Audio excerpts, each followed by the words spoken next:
এই মুহূর্তে আমরা রয়েছি টালিগঞ্জ মোড়ে, আর এই টালিগঞ্জ মোড়েই তো হচ্ছে যে মানবিক মিছিল রাহুল অরুণোদয় বন্দ্যোপাধ্যায় স্মৃতিতে মিছিলটি শুরু হয়েছে টেকনিশিয়ান থেকে এবং সেটি শেষ হবে রাধা স্টুডিওতে। আর এই মিছিলে উপস্থিত হয়েছেন টলিউডের একাধিক পরিচিত মুখেরা। স্বরূপ বিশ্বাসও রয়েছেন, তার সাথে রয়েছেন কৌশিক, ঋত্বিক চক্রবর্তী, তার সাথে রূপাঞ্জনা মিত্র থেকে শুরু করে সুব্রত দত্ত, আর পরিচালক অরিন্দম শীল, অভিনেত্রী জুন মালিয়া থেকে শুরু করে একাধিক পরিচিত মুখেরা। এছাড়াও অভিনেতা ভাস্বর, যিনি রাহুল অরুণোদয় বন্দ্যোপাধ্যায়ের সাথে শেষ মুহূর্তে শুটিং এ উপস্থিত ছিলেন, ভোলে বাবা পার করেগা ধারাবাহিকের শুটিং এ উপস্থিত ছিলেন, তিনিও এসেছেন এই মানবিক মিছিলে।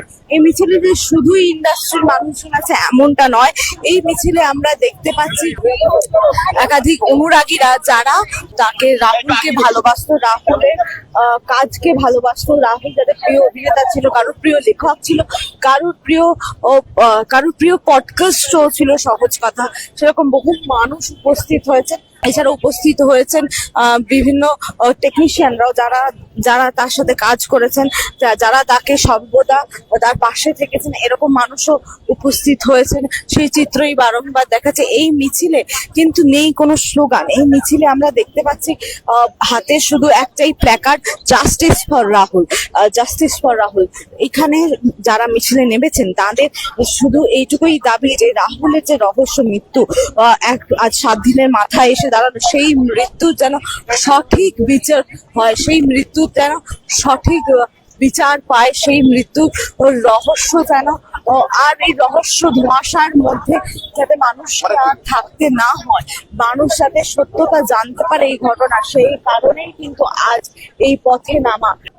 এই মুহূর্তে আমাদের সাথে রয়েছে সুব্রত দা। সুব্রত দা, আজকের এই মিছিল রাহুলের জন্য, সেই মিছিলে সত্যি তোমাদের কাছে অনেক আজকে একটি দুঃখের দিন।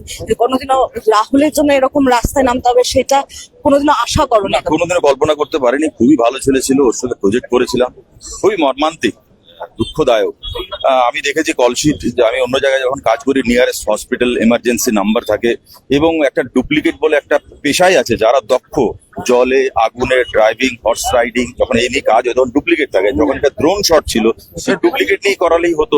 মানে জানি না এক্স্যাক্টলি, কিন্তু যতটুকু যা খবর পাচ্ছি গণমাধ্যমের থ্রু দিয়ে বা নিউজ পেপার যেগুলো আমি শুনছি, নিউজ পোর্টাল গুলো বা নিউজ চ্যানেল গুলো, তাতে মনে হচ্ছে খুবই দুঃখদায়ক। আর আমার এই পথে হাঁটাকে আরো একজনকে, মেল হোক বা ফিমেল হোক বা যেই হোক, রাহুল অরুণোদয় ব্যানার্জি না হয়, একটা ছোট্ট ভুলের জন্য কত বড় একটা মাসুল আমাদের পুরো ইন্ডাস্ট্রিকে দিতে হলো, পুরো পশ্চিমবঙ্গকে দিতে হলো। খুবই দুঃখজনক। আজকে তো এফআইআরও দায়ের করা হয়েছে সেই আর্টিস্ট ফোরামের তরফ থেকে, সেখানে প্রিয়াঙ্কা সরকার উপস্থিত ছিলেন। তো আর্টিস্ট ফোরাম থেকে কি পরবর্তী পদক্ষেপ তোমরা কি চাইছো, যে আর্টিস্টদের সুরক্ষা নিয়ে তোমরা কি ভাবছো? না, ওনার মা বলেছেন যে অ্যাকচুয়ালি কি হয়েছিল সেটা আমি জানতে চাই। মা হিসেবে জানতে চান এক ছেলে কিভাবে মারা গেল, স্ত্রী হিসেবে জানতে চান স্বামী কিভাবে মারা গেল, বা ছেলে হিসেবে জানতে চান বাবা কিভাবে মারা গেল। তো এটা তো একটা কর্তব্য, এবং সেই কর্তব্যটা খুব ভালোভাবে পালন করছে আমার বলে মনে হয় এই মুহূর্তে দাঁড়িয়ে। আর এতগুলো লোক দাঁড়িয়ে রয়েছে, তাদের প্রত্যেকেরই মন খারাপ। শুধু ও নয়, একজন আমাদের ডিরেক্টর গায়েব, আরেকজন মারা গেছেন। তো খুবই দুঃখদায়ক আমাদের। আর এই যে ভুলটা, মানে একটা ছোট্ট ভুলের জন্য এত বড় মাসুল দিতে আমরা জীবনে কল্পনা করতে পারি। তো সেটা খুবই, আজকে দেখছি এত লোক। আর্টিস্টদের সুরক্ষা নিয়ে যেটা কথা হচ্ছে বারংবার, সেটা নিয়ে তোমরা শুটিং এবার থেকে আউটডোর শুটিং এ গেলে কি একটু ভয়ই থাকবে? শুধু একটা নয়, যে ক্যামেরাম্যান আছে তার জন্য, যে মেকআপ ম্যান সে আয়নাটা দেখাচ্ছে তার জন্য, যিনি সাউন্ড করছেন তার জন্য, মানে প্রত্যেকটা ডিপার্টমেন্টেরই লোক তো থাকে, শুধু শুটিং এ শুধু একটা নয়, প্রত্যেক ডিপার্টমেন্টের প্রত্যেকটা লোকের সুরক্ষার জন্য এই পথ হাঁটানো করছে। স্বরূপদা, আপনার সাথে একটু কথা বলে নিই।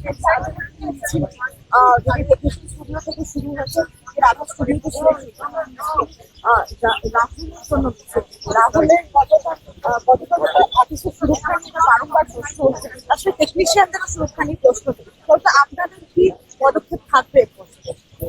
আমরা বরাবরই শিল্পী এবং কলাকুশলীদের সুরক্ষা নিয়ে অনেক আগের দিন থেকে আমরা সোচ্চার। আপনারাই আমাদের বারবার সমালোচনা করেছেন। আজকে আমরা বুঝতে পেরেছি, আপনারা বুঝতে পারছেন যে রাহুলকে আমরা হারিয়েছি। এটা সম্পূর্ণভাবে একটা গাফিলতি। যদি একটু আমরা সেফটি প্রোটোকল মেনটেন করতাম, আমার মনে হয় না আমরা বড় দুর্ঘটনা ঘটতো। আমার যে কলাকুশলীরা ভাইরা ঝাঁপিয়ে পড়েছিলেন, তারা যদি তাদের যদি কিছু ক্ষতি হতো, তাহলে কি হতো? তো তার জন্য আমার মনে হয় যে একটা সেফটি প্রোটোকল তৈরি হওয়া উচিত। অলরেডি আর্টিস্ট ফোরামের সঙ্গে এই বিষয়ে আমাদের কথা হয়েছে। আশা করি যে আমরা খুব শিগগিরই তৈরি করতে পারবো এবং এখানে সরল বিশ্বাস যথেষ্ট কষ্ট, এটা তো বুঝতে পারছো যে এটা আমাদের এই আজকে আমরা বাধ্য হয়ে আমাদেরকে পথে নামতে হয়েছে। তার কারণ হচ্ছে যে আমরা মানে আমাদের কাছে মোটেই এটা প্রত্যাশিত নয় যে একটা হাউস যে এখনো পর্যন্ত তোমরা দেখছো এত মানুষের তাদের মানে অনুভূতি, তাদের আবেগ সব নিয়ে আমরা এগিয়ে চলেছি এবং আমাদের কোনো স্লোগান নেই, আমাদের কোনো শুধুমাত্র আমরা নীরবে অর্জুন ওর পাশে দাঁড়াচ্ছি যে সত্যিটা সত্যিভাবে বেরিয়ে আসুক এবং এরা যেন আমরা আজকে রাহুলের পরিবার যেন সঠিক বিচার পায়। এর মধ্যে সেফটি নিয়েও একটা কথা হচ্ছে, আর্টিস্টের সেফটি, কারণ আর্টিস্টরা ভয়ও পাচ্ছে আউটডোর শুটিং এ। এটা কতটা ইন্ডাস্ট্রির জন্য চিন্তা? দেখো, এটা ইন্ডাস্ট্রির জন্য চিন্তা তো বটেই। এই যে এখন আর্টিস্টদের জন্য যে নিরাপত্তাটা দরকার সেটাকে আমরা ফেডারেশন সবাই মিলে বসে এটার একটা ব্যবস্থা করব এবং এটার একটা নিশ্চয়ই কোনো নিয়ম চালু করব। কমিটি গঠনের পরিকল্পনা চলছে, আমাদের ফেডারেশন এবং ইম্পা মিলিয়ে আমরা একটা নিশ্চয়ই বসবো। দুঃখের তো বটেই, দুঃখের থেকেও বড় কথা যে আমরা আমাদের খুবই একজন ট্যালেন্টেড অ্যাক্টরকে হারিয়েছি, একজন ভালো মানুষকে হারিয়েছি। দেখতেই পাচ্ছ এত সবাই নেমেছে, নিশ্চয়ই রাহুলের মধ্যে সেই মানবিকতা ছিল, খুব ইন্টেলিজেন্ট একটা ব্রাইট ছেলে ছিল যাকে আমরা হারিয়েছি। কিন্তু ইনভেস্টিগেশনটা যাতে ভালোমতো হয় সেটাই যেন আমরা চাইছি। যে এফআইআর হয়েছে, আশা করব যে রাহুল বিচার পাবে এবং ইনভেস্টিগেশনটা যাতে ভালো মতো হয় সেটাই আমরা আশা করব সবাই। এবার থেকে তো আর্টিস্টরা আউটডোর যেতেও ভয় পাচ্ছে না অনেকে। দেখুন, আউটডোর আমাদের যেতে হবে, হ্যাঁ, ভয় পেলে তো চলবে না, কারণ আমাদের সবাইকে কাজ করে খেতে হবে, কাজ করতে হবে। আউটডোর আসবে, আউটডোরে যেতে হবে, কিন্তু আউটডোরে গিয়ে যাতে এই ধরনের ঘটনা না ঘটে সেটাই তার দিকেই আমরা তাকিয়ে আছি। এবং আমি বলবো অ্যাজ ইন্ডিভিজুয়াল আর্টিস্ট হিসেবে আমি বলবো, সকলের হয়ে আমি বলবো যে প্রডিউসারদেরকে এবার থেকে রেসপন্সিবিলিটিটা ঠিক করে নিতে হবে, কারণ তারা আমাদের রেসপন্সিবিলিটি, আমরা তাদের রেসপন্সিবিলিটি। এই ধরনের ঘটনা যাতে না হয়, ফেডারেশন এবং আর্টিস্ট ফোরাম দুজনকেই এগিয়ে আসতে হবে, এসওপি বানাতে হবে যাতে safety and security first. Thank you. সেফটির জন্য কোনো টিম গঠন করতে চাইছে? সেটা আর্টিস্ট ফোরাম আর ফেডারেশন ডিসাইড করবে। সেফটির জন্য আর্টিস্টরাও দাবি করছেন যাতে কোনো সংশ্লিষ্ট একটি সেফটি প্রিকশন টিম গঠিত হোক বা তাদের সেফটি যাতে বজায় থাকে সেটাকে যাতে লক্ষ্য দেওয়া হয়। প্রযোজনা সংস্থাগুলো যাতে আরো রেসপন্সিবল হয় যে তাদের আর্টিস্টকে তারা নিয়ে এসছেন, তাদের সুরক্ষাটা যাতে ঠিকঠাক